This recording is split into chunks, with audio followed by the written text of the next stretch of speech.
100 বছর ধরে দাওয়াত ও তাবলীগের মেহনত সুন্দরভাবে চলতেছে, মৌলিকত্ব নেই। যখনই ওই ভণ্ড সাদ, এই ভণ্ড যখনই নিজের মতবাদ এটার মধ্যে ঢুকাইতে চাইছে, তখনই গঞ্জাম লাগছে। এজন্য এ কথা স্পষ্ট বেটা। এর আগেও তো এত মুরব্বী গেল, এত বুজুর্গ গেল, কারো কথায় ফ্যাস লাগলো না। তোর কথায় ফ্যাস লাগে কেন? তোর বেলায় এসে কাজে লাগলো কেন? মূল কথা হইল এই মুনাফিক, প্রতারক, বিশ্বাসঘাতক, ইহুদি খ্রিস্টান বেঈমানের দালাল, এই দালাল আইসা ইসলামের ভিতরে নিজস্ব মতামত, নিজস্ব চিন্তা চেতনা ঢুকাইবার চেষ্টা করতেছে। এই জন্যই সাদ নিঃসন্দেহে ভণ্ড, ভণ্ড। এটা গোলাম আহমদ কাদিয়ানি যখন চেষ্টা করছে ইসলামের মধ্যে রাসূলুল্লাহ সাল্লাল্লাহু আলাইহি ওয়াসাল্লামের খতমে নবুয়তের উপরে ভুল কথা ঢুকাইতে পারে নাই, পারে নাই, কেউ পারে নাই এই পৃথিবীতে। ইসলাম প্রুফ করা, প্রুফ বুঝেননি। এই জন্য আপনি এই নতুন করেন, আপনারা যারা বুঝেন জানেন, দুই একজন হয়তো জানেন, নাও জানতে পারেন, বাকি আশা করি তো সবাই জানেন। এই দাওয়াত ও তাবলীগের ভিতরে এই ফিতনা নতুন করে এটা কিছুই না। এরকম আরো বড় বড় তুফান ইসলামের বিরুদ্ধে আসছে, আরো বড় বড় বাতিল শক্তি, রাষ্ট্র শক্তি, পেশি শক্তি, ফ্যাসিবাদী শক্তি, জালেমের শক্তি ইসলামের বিরুদ্ধে আসছে। কেউ পৃথিবীতে টিকে নাই, প্রত্যেকেই বেইজ্জতি হয়েছে। এই সাদও বেইজ্জতি হবে, কোন সন্দেহ। ইমানদারের রক্ত ঝরায়া কোন মানুষ পৃথিবীতে প্রতিষ্ঠিত হইতে পারে না, প্রতিষ্ঠিত হইতে পারে না। এজন্য এটা কোনো টেনশনের কিছু নাই। তাবলীগের দুই গ্রুপ ঝগড়া লাগে নাই, আলেমরা ঝগড়া লাগে নাই। উলামায়ে কেরামের মধ্যে, তাবলীগের মধ্যে কিছু ভাড়াটে গুন্ডা সন্ত্রাসী এসে আক্রমণ করেছে। গুন্ডা গুন্ডাই থাকবে, সন্ত্রাসী সন্ত্রাসীই থাকবে, বিজয় ইমানদারেরই হবে, কোনো সন্দেহ নাই ইনশাআল্লাহ। প্রিয় ভাই আমার, বন্ধু আমার, নওজোয়ান ছেলে, তোমাদের কাছে প্রথম কথা, তোমরা তোমাদের নিজেদের ব্যাপারে যত্নবান হও। আমার অনুরোধ ভাই, তোমরা যত্নবান। তোমরা যেইভাবে এই নাচ গান ফুর্তির মধ্যে, মোবাইলের মধ্যে, মোটর সাইকেলে অথবা নিজেদের বন্ধুদের আড্ডায় যেভাবে জিন্দিগি শেষ করে দিচ্ছ, আগামীর সময়টা বড় নাজুক হবে, বড় কঠিন হবে বাপ। বাংলাদেশের জমিনেও চতুর্মুখী ষড়যন্ত্র প্রতিদিন হচ্ছে, প্রতিদিন হচ্ছে, প্রতিদিন হচ্ছে। ইমানদারের রক্ত ঝরাচ্ছে। একবার চট্টগ্রামে শহীদ অ্যাডভোকেট সাইফুল ইসলাম আলিফের রক্ত ঝরিয়েছে। হ্যাঁ, এখন আবার টঙ্গীর বিশ্ব ইজতেমাতে রাত গভীরে ইমানদার মুসলমান, ঘুমন্ত মুসলমানের উপরে সাদের অনুসারী নামে কিছু সন্ত্রাসী, এই একবার ইসকন লীগ হামলা করছে ইমানদারের উপরে, এখন আবার সাদ লীগ ইমানদারের উপরে হামলা করছে। এই একই সূত্রে গাথা, সব মুনাফিক এক সূত্রে গাথা, একই পরিকল্পনার অংশ, একই পরিকল্পনা। প্রতিবেশী বারবার চেষ্টা করতেছে ছোট্ট মাতৃভূমি দখল করে ফেলবে। 130 কোটির বড়াই দেখাইয়া, পেঁয়াজ রসুন আদার ধমক দিয়া, কিন্তু প্রতিবেশী বেঈমান জানে না ইমানদার কম হইল। ইমানদারের কলিজার মধ্যে আল্লাহর দ্বীনের জন্য শেষ মিনিট পর্যন্ত রক্ত দেওয়ার জজবা, শাহাদাতের তামান্না আমাদের প্রত্যেকের আছে। অতএব 56,000 বর্গ মাইলের 1 ইঞ্চি জমিন কোন আধিপত্যবাদ ভারতের এই পত্তলিকদের হাতে 1 ঘন্টার জন্য ছেড়ে দেওয়া হবে না ইনশাআল্লাহ। হবে ওরা হবে না। এটা বিজয় ইমানদারেরই, বিজয় কালেমার ইনশাআল্লাহ। এই দেখবেন সারা পৃথিবীতে মজলুমের বিজয়। সিরিয়ায় মজলুমের বিজয় হয়েছে। 54 বছর জুলুম করে জালেম ভাগছে। বাংলাদেশের জালেম 16 বছর জুলুম করার পরে ভাগছে। এই জন্য বাংলাদেশেও মজলুমের বিজয় হয়েছে। তাইলে 2 উইকেট যেহেতু পড়ছে, আরো উইকেট পড়বে ইনশাআল্লাহ। বুঝেন নাই? 2টা উইকেট তো পড়ছে আলহামদুলিল্লাহ, উইকেট যত পড়া শুরু করছে, বাকি উইকেটও পড়ে যাবে, আরো উইকেট পড়বে, আরো উইকেট পড়বে। সবার কাছে অনুরোধ হলো, যতজনের হাতে মোবাইল, এই সবগুলো মোবাইল নামান। একটা মোবাইলও হাতে উঁচা করা যাবে না, একজনও না। হাতে ধরে রেকর্ড করা যাবে না। যে শুনবেন না আপনি চলে যান এখান থেকে। নওজোয়ান ছেলে তোমাদেরকেও বলছি, এর ব্যতিক্রম যে শুনবে না সে উঠে চলে গেলে ভালো, নাহলে আমি ধমকায়ে উঠাই দেব। এই জন্য এটা আমার পরিষ্কার কথা, দয়া করে এটা শুনতে হবে। হাতে ধরে মোবাইল রেকর্ড করা যাবে না। এমনি শুনেন আমাদের দিকে তাকায়। ওই যে নাবালেগ হুজুর পাঞ্জাবিওয়ালায় মোবাইল নিয়ে আসছে, এই মোল্লা কোত্থেকে আনছো এই মোবাইল? উঠো উঠো উঠো, এনতে উঠো, যাও এনতে যাও, তুই আস, যাও। আহাম্মক থাকা।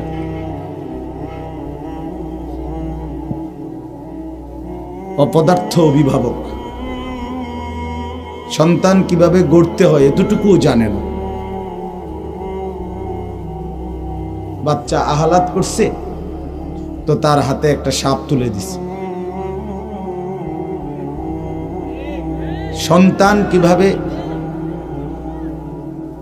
গড়ে তুলতে হয় এটুকু যেই অভিভাবক জানে না, সে কিসের অভিভাবক?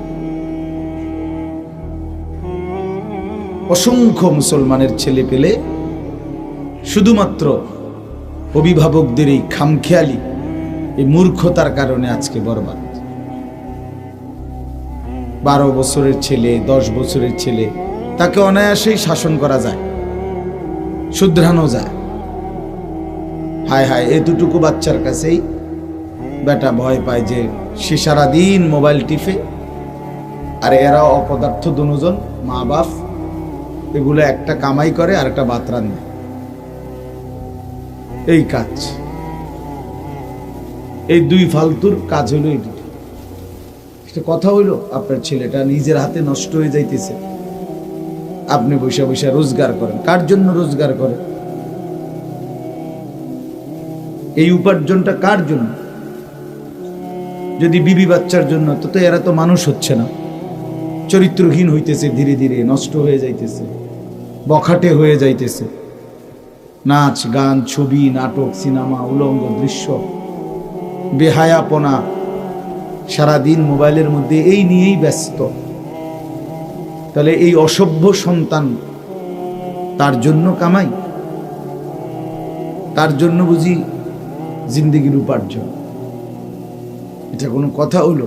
এর দূর আকল যদি কোনো মা বাবার না থাকে, তো কিসের মা বাবা? এতটুকু দিমাগ তো থাকা উচিত। এই জন্য আল্লাহ নবী সাল্লাল্লাহু আলাইহি ওয়াসাল্লাম বলছেন, কুল্লু মাউলুদিন ইউলাদু আলাল ফিতরা, প্রতিটি মানব সন্তান ফিতরাত, সৃষ্টিগতভাবে আল্লাহ তাআলা তাকে আল্লাহর ইবাদত, আল্লাহর হুকুম মানার যোগ্যতা দিয়েই পৃথিবীতে ভূমিষ্ঠ করেন। অর্থাৎ মানুষ মাত্রই জন্মসূত্রে আল্লাহর হুকুম পালনের যোগ্যতা নিয়ে আসে। রুকু, সেজদা, নামাজ, আল্লাহ তাআলার যাবতীয় বিধান। ফাআবাওয়াহু ইউহাব্বিদানিহি আও ইউনাসসিরানিহি আও ইউমাজ্জিসানিহি। নবী সাল্লাল্লাহু আলাইহি ওয়াসাল্লাম বলেন, অতঃপর মা বাবা ওই সন্তানটিকে ইহুদি বানিয়ে দেয়, অথবা খ্রিস্টান বানিয়ে দেয়, অথবা অগ্নিপূজক বানিয়ে দেয়। এই মা বাপ। তার মানে ওই যে অভিভাবকের সামনে নাচ দেখতেছে, গান দেখতেছে, ইহুদির মতো চুল, খ্রিস্টানের মতো চুল, বেঈমানের মতো চুল, বাপেও মাতে না, মায়েও মাতে না, কেউ কিছু বলে না। এটা পাগলও না, ছাগলও না। যার নিজস্ব কোনো আত্মপরিচয় নাই, সে কোনো মানুষ না। যে নিজেই নিজেকে চিনে না, আমি কে, আমার পরিচয় কি, আমাকে বানাইলেন কে, আমার কোনো ধর্ম আছে কিনা, আমার কোনো আলাদা জীবন আছে কিনা, নাকি পথে ঘাটে, রাস্তাঘাটে, মোবাইলে, টেলিভিশনে, ছবিতে, নাটকে, মাঠে ঘাটে, যেখানে যেটা দেখি, যখন যেটা ভাল লাগে তখন সেইটা পড়লাম, ফিনলাম, সাজলাম। তো পাগল, তো মাতা, তো প্রতিবন্ধী ছাড়ার কিছু না, অসুস্থ। মুসলমান তো তার একটা সুনির্দিষ্ট গন্তব্য আছে, টার্গেট আছে, সে কোথায় গিয়ে থাকবে। কোরআন শরীফ স্পষ্ট আছে, ইলা রব্বিকা মুনতাহাহা, বান্দা তোমার মুনতাহা, শেষ ঠিকানা, আশ্রয়, শেষ তুমি গিয়ে দাঁড়াবে তোমার রব আল্লাহ তাআলার নিকট। ইলা রব্বিকা মুনতাহাহা, তাহলে তুমি এখানেই শেষ, তুমি রবের কাছে গিয়ে থামবে। ওয়া ইলাইহি তুরজাউন, আল্লাহ তাআলা বলেন আল্লাহর দিকেই তোমাদেরকে ফেরত আনা হবে। ইলাইয়াল মাসির, আল্লাহ বলেন আমার নিকটেই তোমরা ফিরে আসবে। তাইলে এটা আল্লাহ তাআলা স্পষ্ট আমাদের টার্গেট বলছেন। কোথায় গিয়ে থামবো আমরা? মহান আল্লাহ পাকের সামনে। লাকাদ আহসাহুম ওয়া আদ্দাহুম আদ্দা ওয়া কুল্লুহুম আতিহি ইয়াউমাল কিয়ামাতি ফারদা। আল্লাহ তাআলা বলেন আল্লাহই তোমাদেরকে বেষ্টন করে আছেন এবং তোমাদের জিন্দেগির প্রতি সেকেন্ড গুনে গুনে রাখছেন, এবং একদিন হাসরের ময়দানে, কিয়ামতের দিন, তোমরা প্রত্যেকেই একজন একজন করে আল্লাহ পাকের সামনে এসে উপস্থিত হবে। ওয়া কুল্লুহুম আতিহি ইয়াউমাল কিয়ামাতি ফারদান, ফারদান মানে ওয়াহিদান, একজন একজন। তাহলে জিন্দেগির একটা গন্তব্য আছে, জীবনের একটা টার্গেট আছে। ছেলে পেলেদের জিন্দেগির কোনো টার্গেট নেই। বুট খায়, বাদাম খায়, হাঁটে, চলে, ফিরে, খায় মন মতো, ঘুমায় মন মতো, কাপড় চোপড় মন মতো, লেবাস পোশাক মন মতো। তো তাইলে আর মা লাগলো কি দরকার, বাপের কি দরকার? এ তো গরু ছাগলের বাচ্চার মতো নিজে নিজে দৌড়াইয়া বড় হয়ে যেতে পারে। অভিভাবকের কি দরকার ছিল? আল্লাহ তাআলা মা দিলেন কেন, বাবা দিলেন কেন, দাদা দাদি, নানা নানি, চাচা মামা, ফুফা খালু, বড় ভাই বড় বোন, এতগুলো মানুষ কেন দিল? এত অভিভাবক তাহলে কি দরকার ছিল যদি গরু ছাগলের মতোই জীবন হয়? এইটুকু আপনারা ভাবেন। তোমরাও ছেলেরা, ভাই বোন, তোমাদের যাদের জিন্দেগির মধ্যে নিজস্ব কোনো সৌন্দর্য নাই, তো মনে রাখো এটা জন্তু জানোয়ারের জীবন, যে জীবনের সুনির্দিষ্ট কোনো টার্গেট জানা নাই। কোথায় গিয়ে থামবা, কোথায় যাচ্ছ? প্রত্যেক মানুষের একটা আত্ম উপলব্ধি থাকে, নিজের সাথে নিজের একটা বোঝাপড়া থাকে। আমি এটা কেন করছি, কেন করব, আমার এটা টার্গেট, আমি কোথায় গিয়ে থামবো, এতটুকু নিজের সাথে যার বোঝাপড়া নাই, এটা পাগল, এটা মাতাল।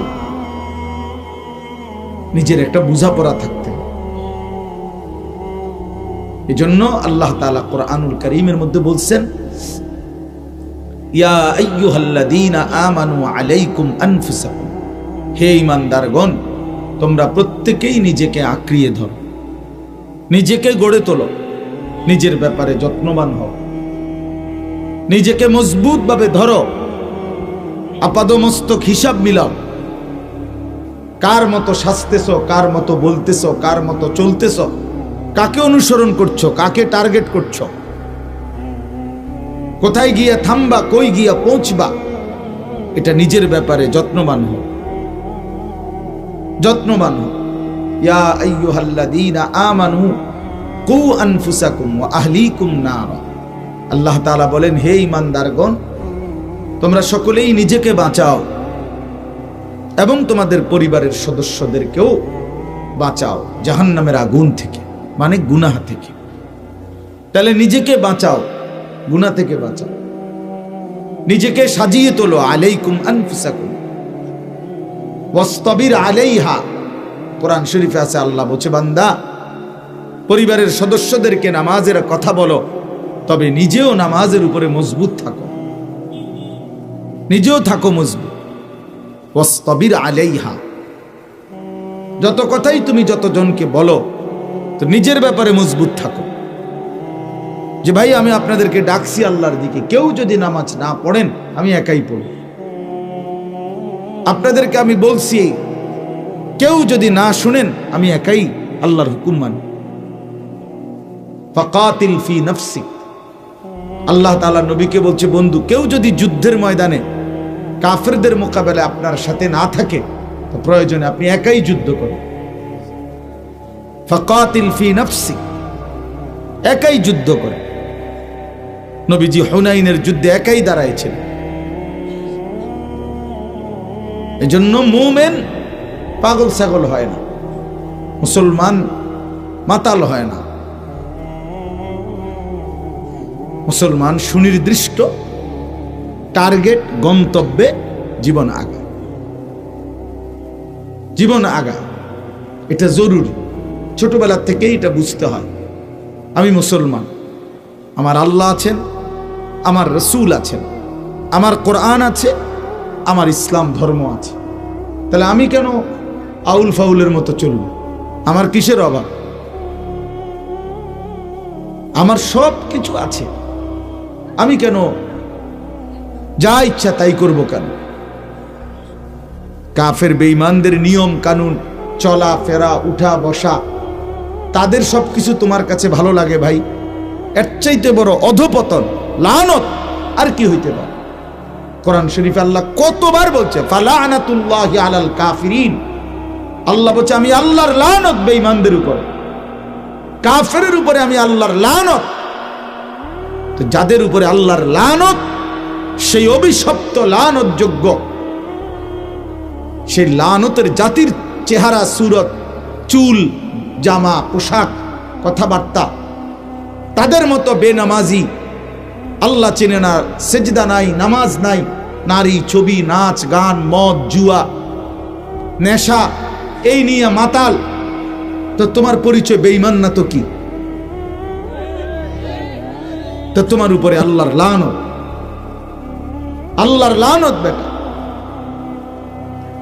এই জন্য এটা বোঝা উচিত।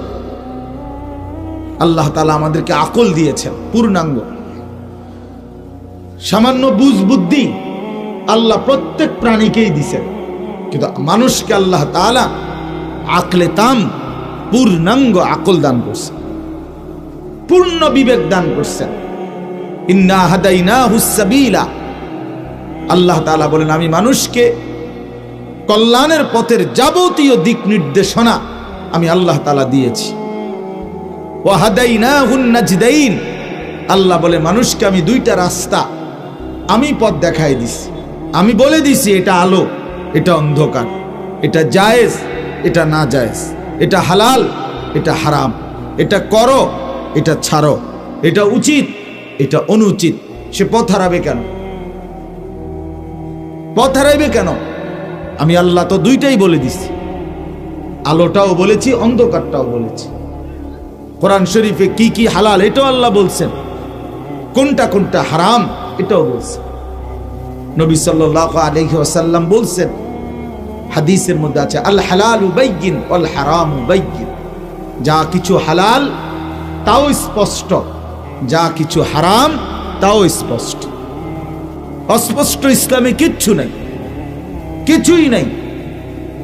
যত কিছুর মধ্যে অস্পষ্টতা, ঝামেলা আপনি দেখবেন, ওইটা ইসলামের মূল কোনো বিষয় না,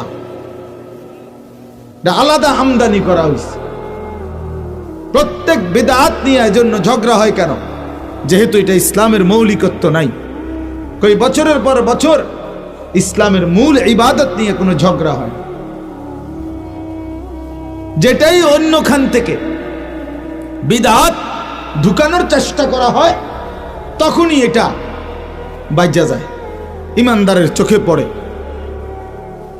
হক্কানি রব্বানি মুত্তাকি আলেমদের চোখে পড়ে, তখন উনারা সেটাকে বাধা দেয়।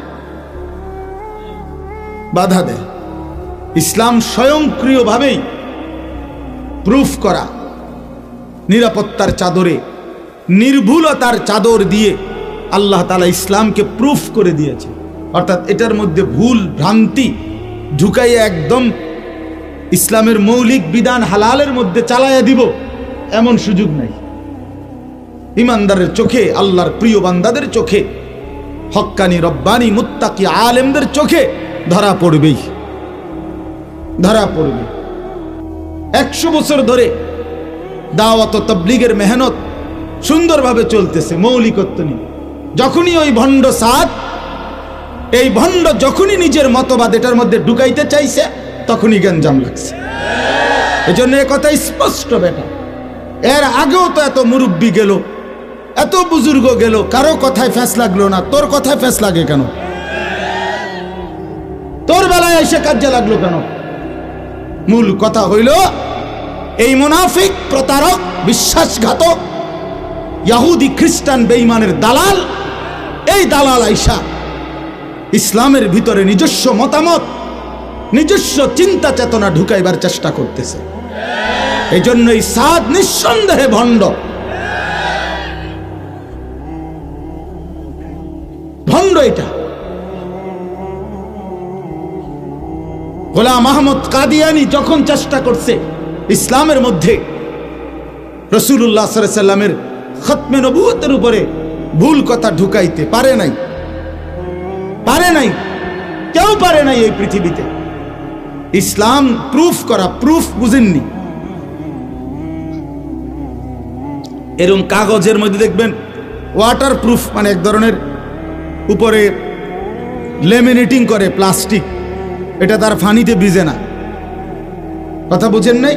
তো এটারে কি কয়? ওয়াটার প্রুফ, মানে পানি ঢুকে না আর কি, এটা ভিজে না। এরকম প্লাস্টিক আছে।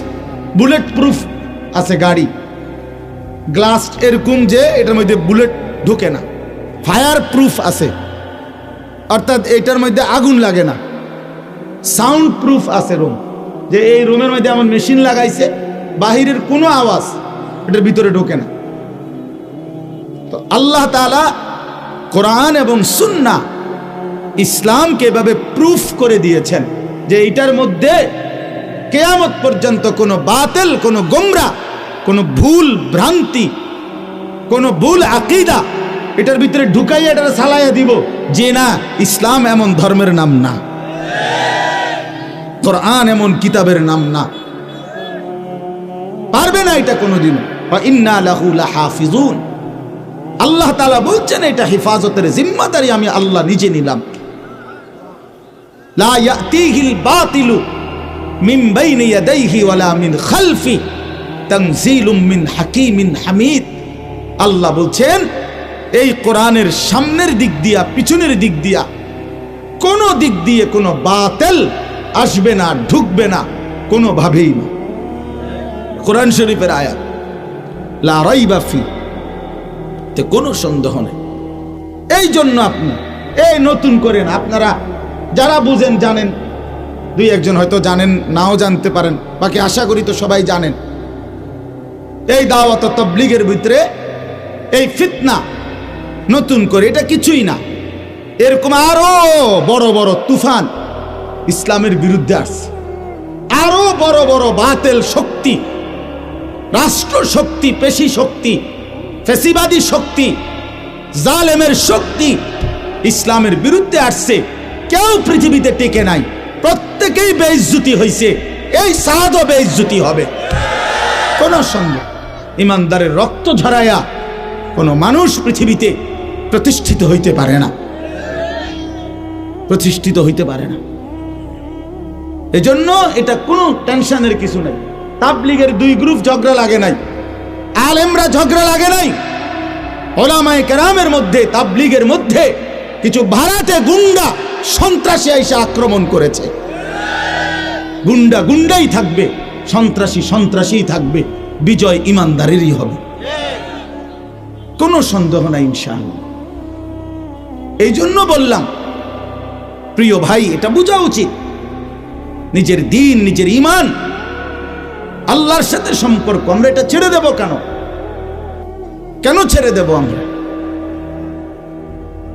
তোমরা অনেক ছেলে, মুসলমানের বাচ্চা, ইমানদারের সন্তান, তোমরা কার মতো চুল রাখো, কার মতো জামা পরো, কার মতো নিজের শরীর, পেশাব করে পানি নাও না ঠিক মতো, পেশাব করে টয়লেট পেপার ব্যবহার করো না, এই জানোয়ারি পদ্ধতি, এই হাইওয়ানের সিস্টেম তুমি রাস্তার কুত্তা দেখো না?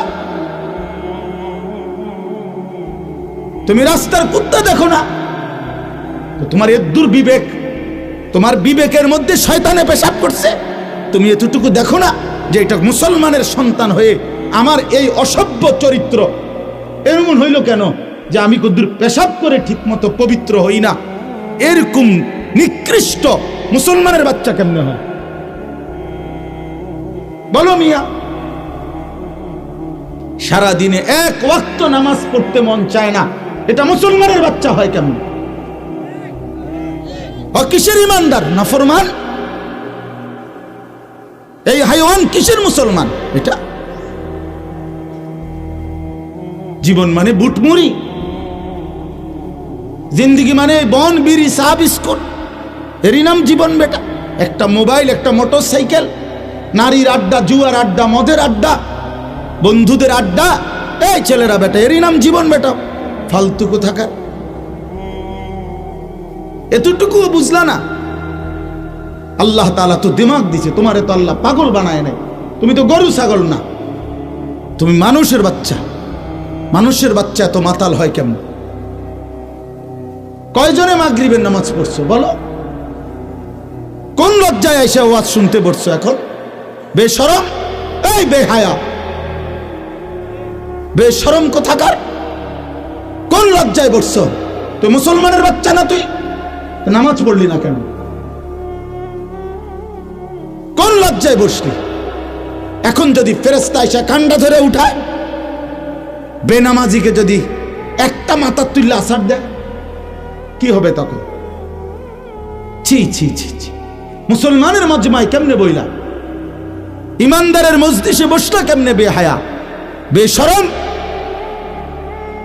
এতটুকু লজ্জা নাই? কি পরিমাণ নির্লজ্জ চিন্তা করে দেখেন। মুসলিম সমাজে থাকি আমি, আমার বাবা মুসলমান, আমার মা মুসলমান, আমার ধর্ম ইসলাম, আমার কিতাব কোরআন, আমার আল্লাহ, আমার রসুল, এত কিছু জানার পরেও মুসলমানের বাচ্চা নামাজ না পড়ে রাত কাটায় কেমনে, দিন কাটায় কেমনে? ওই মা বাবার গায়ে সয় কেমনে? ওই অভিভাবকের গায়ে সহে কেমনে? এজন্য বাবারা, জিন্দিগি মানে ভোগের নাম না, জিন্দিগি মানে নারী না, জীবন মানে মদ না, জুয়া না, জীবন মানে ছবি, নাচ, গান, এর নাম নয় ভাইয়া। জীবন অনেক সুন্দর, হায়াত অনেক দামি, এই রাত বহুত দামি। এই রাত কত আউলিয়াকে আউলিয়া বানায় দিছে। এই রাতের চোখের পানি কত বড় বড় মানুষকে আল্লাহর ওলি বানায় দিছে। এই দিনের আলো কত মুজাহিদকে আল্লাহর রাস্তায় শহীদদের মর্যাদা দিয়ে দিছে। দিন দামি, রাত দামি। মহান আল্লাহ পাক নিজে বলছেন, অহুয়াল্লাযী জাআলাল লাইলা ওয়ান নাহারা খিলফাতান লিমান আরাদা আন ইয়াযাক্কারা আও আরাদা শুকুরা। আল্লাহ বলেন, আমি আল্লাহই রাত এবং দিন পর্যায়ক্রমে বাই সিরিয়াল বানাই। একবার রাত, একবার দিন, একবার দিন, একবার রাত, একবার দিন, একবার রাত, এইভাবে পর্যায়ক্রমে আমি আল্লাহই রাত দিন বানাই। কেন? আল্লাহ বলেন, যারা আমি আল্লাহর জিকির, আমার স্মরণ, আমার বন্দিগি করতে চায় তাদের জন্য। সরাসরি কোরআনের আয়াত। কোনো বাটপার সিটার তোদের জন্য বেটা রাত আসে নাই। কোনো মদখোর, নেশাখোর, গাঁজাখোর, ফুট্টাখোর, বাবাখোর, এই হারামখোর, ডাইলখোর, ইয়াবাখোর, এই নেশাখোরের জন্য রাত হয় না। উলঙ্গ ছবি দেখার জন্য, হাইওয়ান নারীর নর্তকীর ছবি দেখার জন্য রাত আসে নাই। রাত এসেছে আল্লাহ তাআলার ইবাদতের জন্য। আল্লাহর বান্দা মাগরিব পড়বে, আল্লাহর বান্দা এশার নামাজ পড়বে, আল্লাহর বান্দা আল্লাহর কথা শুনবে, আল্লাহর বান্দা তাহাজ্জুদ পড়বে, আল্লাহর বান্দা রাত্রি গভীরে গুনাহ মাফ চাইবে, আল্লাহর বান্দা চোখের পানি ফেলবে, এই জন্য রাত এসেছে। সিটার বাটফারের জন্য, মদের আড্ডা জুয়ার আড্ডার জন্য রাত এসেছিল। লিমান আরাদা আন ইয়াযাক্কার, আল্লাহ তাআলা বলে বান্দা আমার স্মরণ, আমার জিকির, আমার বন্দিগি, আমার ইবাদত যারা করতে চায় আমি তাদের জন্য রাত দিন বানাই। ইমানদারের জন্য রাত হয়, এই মোল্লা মুন্সিদের জন্য রাত হয়, ওই হেফজখানার ছাত্রদের জন্য রাত দিন হয়, কোরআন পড়নেওয়ালাদের জন্য রাত দিন হয়, আল্লাহর সেজদা যারা করে তাদের জন্য রাত দিন হয়। বাকি বাটফার সিটাররা এদের উসিলায় খায়। কথা বোঝেন নাই? ইমানদারের উসিলায় ওই বাটপাররা খায়। এই নামাজি বান্দা আল্লাহর কোরআন পড়ে সেজদা করে, ওর উসিলায় বাকি সিটাররা খায়। হারাম করে তুলনা দেয়। হুজুররা কি করে? হুজুররা ঘাস কাটে, হুজুররা ঘাস কাটে, তুমি বইয়া বইয়া চিরা খাও, আমরা ঘাস কাটি। এত মাদ্রাসা দিয়া কি করে? এত মাদ্রাসা দিয়া কি করে? তুমি রাত্রে আইসা দেখো, তুমি দিনে আইসা দেখো কি করে এত মাদ্রাসা। আল্লাহর কোরআন পড়ে, রসুলের সুন্নাহ পড়ে, আর শাজিমের মালিকের গোলামি করে, দুনিয়ার গোলামি করে না, কোন বেঈমানের গোলামি করে না, এক মালিকের গোলামি করে, আল্লাহর গোলামি করে, আল্লাহকে সেজদা দেয়। আল্লাহর নবী সাল্লাল্লাহু আলাইহি সাল্লাম বলেন লাসাজদাতুন ওয়াহিদাতুন খায়রুম মিনাদ দুনিয়া ওয়া মা ফিহা, একটি সেজদা দুনিয়া এবং দুনিয়ার মধ্যে যা কিছু আছে তার চাইতেও কোটি গুণ বেশি দামি, কোটি গুণ বেশি দামি একটি সেজদা। আল্লাহ তাআলা আমাদেরকে বুঝার তৌফিক দান করেন। আমরা এখানে একটু পরে নামাজ হবে 7:15টার দিকে, যেন উঠাউঠি করবেন না, নামাজের জন্য বিরতি দেওয়া হবে, মসজিদের জামাতও হবে, এখানেও হবে, জন্য দয়া করে উঠার কোনো দরকার নেই। ঠিক আছে ইনশাআল্লাহ? আমরা পরামর্শ করে নিছি। সূরাটার নাম হলো তাতফিফ। আমি যেই সূরাটা পড়ছি 5টা আয়াত, ছোট ছোট 5টা আয়াত পড়ছি। 30 নম্বর পারা, 83 নম্বর সূরা। সূরাটার নাম হলো তাতফিফ। তাতফিফ। এই সূরার 22, 23, 24, 25, 26 এই 5টি আয়াত আমি পড়ছি। একদম অল্প কথায় আমি আপনাদের সামনে এই সূরার কথাটা বলতে চাই। সূরাটার নাম হলো তাতফিফ। এই তাতফিফ এটা একটা গুরুত্বপূর্ণ শব্দ। তাতফিফ, ত আকার তা, ত, তাত, ফ দীর্ঘিকার ফি, ফ, ফল লিখতে যে ফ, এই তাতফিফ। বুঝছেন নি কথাটা? শব্দটা বুঝছেন কিনা বলেন? তাতফিফ এই শব্দের অর্থ হলো ওজনে কম দেওয়া, ওজনে কম দেওয়া, কাউকে ঠকানো। আর এটা যে করে, যে ওজনে কম দেয়, তাকে বলে মুতাফফিফ। আল্লাহ তাআলা এই সূরার প্রথম আয়াতে বলছেন ওয়াইলুল লিল মুতাফফিফিন, এই যারা ওজনে কম দেয় ওই নাফরমানদের জন্য জাহান্নাম। আল্লাযীনা ইযা তালু আলান নাসি ইস্তাওফুন ওয়া ইযা কালুহুম আও ওয়াজানুহুম ইউখসিরুন। আল্লাহ নিজেই ব্যাখ্যা করে দিছে, কয় যে তাতফিফ বলতে কি জানো? নিজে আল্লাহই ব্যাখ্যা করছে দ্বিতীয় তৃতীয় আয়াতে। কয় যেটা হলো ওই নাফরমান যারা নিজের বেলায় যখন নেয় তখন পূর্ণ নেয়, বা ইদা কালুহুম আও ওয়াজানুহুম, কিন্তু অন্যকে যখন ওজন দেয়, মাইপা দেয় অথবা দেয়, তখন ইউখসিরুন, কমায় দেয়।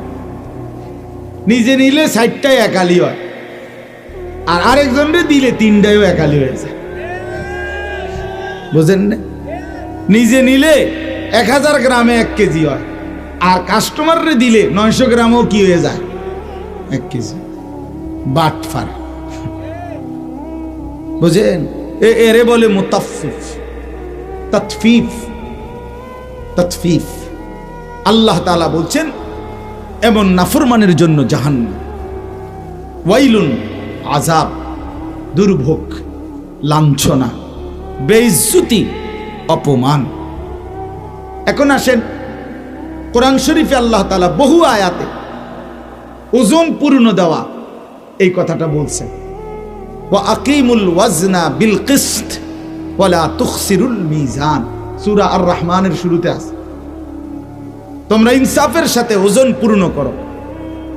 ওয়া আউফুল কাইলা, আল্লাহ বলছে তোমরা ওজন পূর্ণ করো। এজন্য ওজন পূর্ণ দেওয়া, কাউকে না ঠকানো, এটা আল্লাহ তাআলার হুকুম।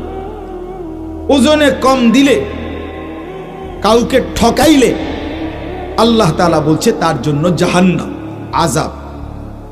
এমন আযাব যে দুনিয়াতেও লাঞ্ছনা, আখিরাতেও লাঞ্ছনা।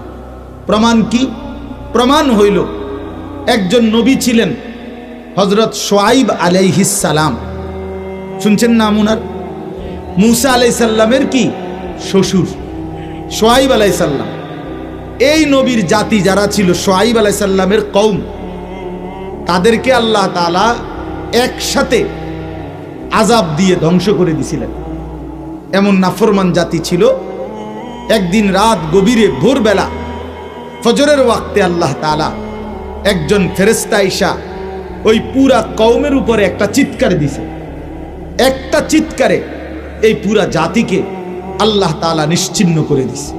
কোলের বাচ্চা, দুধের বাচ্চা, পেটের বাচ্চা, নারী, পুরুষ, জওয়ান, বুড়ো, তাদের ঘর বাড়ি, ক্ষেত, পশু পাখি সব কিছু, তাদের মহল্লার সব শেষ।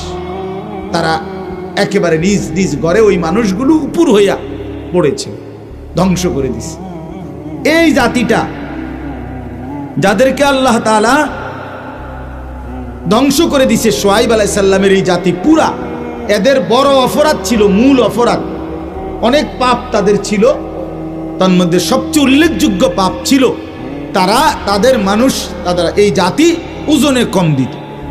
কোরআন শরীফে কথা স্পষ্ট, সূরা হুদের মধ্যে আছে।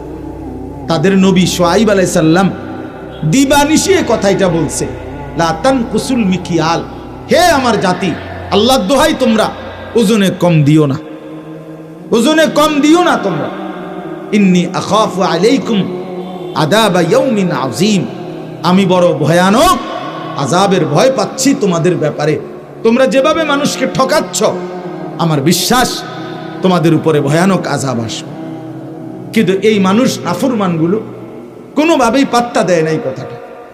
শেষ পর্যন্ত সত্যি সত্যি একদিন আল্লাহর আযাব আইসা তাদেরকে কি করে দিছে? ধ্বংস করে দিছে। এজন্য ওজনে কম দিলে ওই ব্যক্তিকে আল্লাহ তাআলা দুনিয়াতেও বেইজ্জতি করে, লাঞ্ছিত করে, আর আখিরাতের শাস্তি তো আছে, পরকালের শাস্তি তো আছে। এই জন্য ওজনে কম দেওয়া, তার মানে এই রোজগার হারাম। হারাম না? কথা বলেন না কেন? হারাম। আল্লাহর নবী সাল্লাল্লাহু আলাইহি সাল্লাম বলেন, লা ইয়াদখুলুল জান্নাতা জাসাদুন গুজিয়া বিল হারাম। যেই শরীর হারাম দ্বারা হয়েছে, গোস্ত, মাংস, রক্ত, শরীরের গঠন হারাম রোজগার খাইয়া খাইয়া হইছে, আল্লাহ রাসূল বলছে, আল্লাহর কসম নবী বলছে, লা ইয়াদখুলুল জান্নাতা জাসাদুন, ওই শরীর কশ্চিন কালেও জান্নাতে প্রবেশ করবে না। এই জন্য হারাম খোরের জন্য জান্নাত হারাম, হারাম উপার্জনকারীর জন্য